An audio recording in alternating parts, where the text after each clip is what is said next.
ان الحمد للہ والصلاة والسلام علی رسول اللہ اما بعد۔ رمضان کی برکتوں سے محروم رہنے والا بے نصیب ہے۔ حضرت انس بن مالک رضی اللہ عنہ سے مروی ہے کہ رمضان آیا تو رسول اللہ صلی اللہ علیہ وسلم نے فرمایا، یہ مہینہ جو تم پر سایہ فگن ہوا ہے، اس میں ایک رات ایسی ہے جو قدر و منزلت کے اعتبار سے 1000 مہینوں سے بہتر ہے۔ جو شخص اس کی سعادت حاصل کرنے سے محروم رہا وہ ہر بلائی سے محروم رہا۔ نیز فرمایا، لیلۃ القدر کی سعادت سے صرف بے نصیب ہی محروم کیا جاتا ہے۔ اسے ابن ماجہ نے روایت کیا۔ ماہ رمضان پانے کے باوجود مغفرت حاصل نہ کر سکنے والے کے لیے ہلاکت ہے۔ حضرت کعب بن عجرہ رضی اللہ عنہ فرماتے ہیں کہ رسول اللہ صلی اللہ علیہ وسلم نے صحابہ کرام سے فرمایا، ممبر لاؤ۔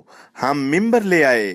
جب آپ صلی اللہ علیہ وسلم پہلی سیڑھی چڑھے تو فرمایا آمین، پھر جب دوسری سیڑھی چڑھے تو فرمایا آمین، اسی طرح آپ علیہ السلام جب تیسری سیڑھی چڑھے تو فرمایا آمین۔ جب رسول اللہ صلی اللہ علیہ وسلم ممبر سے نیچے تشریف لائے تو ہم نے عرض کی، یا رسول اللہ صلی اللہ علیہ وسلم، آج ہم نے آپ سے ایسی بات سنی جو اس سے پہلے کبھی نہیں سنی تھی۔ آپ علیہ السلام نے فرمایا، جناب جبریل علیہ السلام میرے پاس آئے اور کہا، اس آدمی کے لیے ہلاکت ہے جس آدمی نے رمضان کا مہینہ پایا اور اپنے گناہوں کی بخشش اور معافی حاصل نہ کر سکا۔ اس کے جواب میں نے آمین کہی۔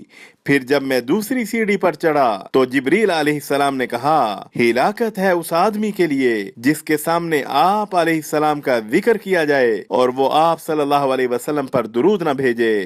میں نے اس کے جواب میں آمین کہی۔ پھر جب تیسری سیڑھی چڑھا تو جبریل علیہ السلام نے کہا، جس شخص نے اپنے ماں باپ یا دونوں میں سے کسی ایک کو بڑھاپے کی حالت میں پایا اور ان کی خدمت کر کے جنت حاصل نہ کی، اس کے لیے بھی ہلاکت ہو۔ میں نے اس کے جواب میں بھی کہا آمین۔ اسے حاکم نے روایت کیا۔ وصلی اللہ وسلم علی سیدنا محمد وعلی آلہ وصحبہ اجمعین۔